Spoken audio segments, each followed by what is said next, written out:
Est-ce que vous préférez que je vous fasse un truc un peu péchu comme tout à l'heure, c'est dans un team un peu péchu, ou que je dois complètement changer tranquille? Donne-nous le change. Ah, du péchu. Le change. Tranquille. Du violent, du punk. Nous, on ne sait pas prendre des décisions ici, hein, moi, quelque chose de... Très simple, pur et style. Donc c'est un texte qui s'appelle Un coup de poing.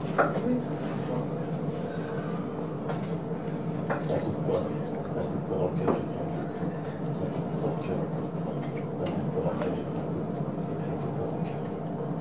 j'ai pris un coup de poing. Un coup de poing dans le cœur quand j'ai vu la gueule de ce monde. Et mon premier cri dès ma première seconde, à me demander ce que je foutais là, à quoi je pouvais bien servir, si la vie avait une fin en soi, si elle se terminait bien avec le verbe mourir.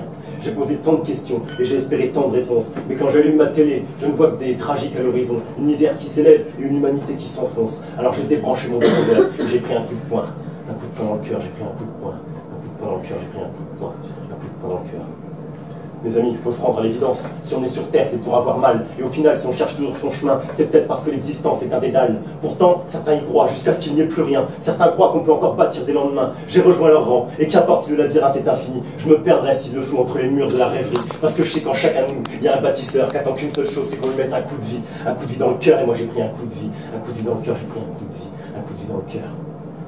Et puis j'ai pris un coup de poing dans le cœur quand j'ai vu la force de certains mots, jusqu'à me demander si ce n'est pas le silence qui nous fera atteindre nos idéaux, parce que l'homme n'est plus que l'ombre de lui-même, un maudit, et que chaque jour il creuse un peu plus sa tombe souterraine avec les maudits. Les paroles s'envolent, mais je ne crois pas qu'elles s'effacent. Au final, elles deviennent juste une calligraphie, une vulgaire trace, Et quoi qu'il en soit, tous les mots sont gravés. Certains volubiles écrits à la craie, d'autres indélébiles, imprégnés au marqueur. Après toutes ces années, enfin je sais que le sang est l'encre du cœur, et moi j'ai pris un coup de poing. Un coup de poing dans le cœur, j'ai pris un coup de poing. Un coup de poing dans le cœur, j'ai pris un coup de poing. Un coup de poing dans le cœur.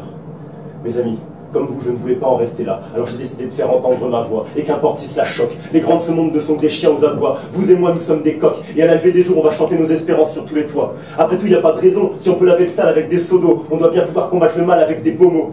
Ouais, pardonnez-moi d'être un idéaliste, mais regardez à quel point on nous en fume, tout ce qui nous entoure est un brouillard de discours tristes, alors saisissez vos stylos et dissipez avec moi la brume, pour qu'on puisse à nouveau apercevoir la lueur, et se mettre enfin un coup de plume dans le cœur, et moi j'ai pris un coup de plume dans le cœur, j'ai pris un coup de plume. Un coup de poing dans le cœur. Mes amis, à ce qu'il paraît, la vie veut nous foutre à genoux, voir jusqu'où on pourra encaisser les coups. Regardez bien, là on est au ras du sol, aussi inerte qu'après un accident de bagnole. Et pourtant je continue d'avoir l'espoir tenace, au milieu des débris et des bris de glace. Tout se fracture parce qu'on est effrayé par la vie. Mais il n'est pas trop tard pour s'apercevoir qu'on a fait des choix pourris. Allez mes amis, maintenant c'est fini les conneries. On se relève tous ensemble et on enfile les gants de boxe. On respire un grand coup et on évite l'intox. Et la première tuile qui vient pour nous péter le nez, on la renvoie dans son coin en disant d'aller se faire enculer. On serre les poings très fort jusqu'à la fin et on combat nos peurs. Et quand la mort viendra pour nous tendre la main, on lui mettra un coup de poing dans le cœur, on lui mettra un coup de poing dans le cœur, on lui mettra un coup de poing dans le cœur. Wahoo!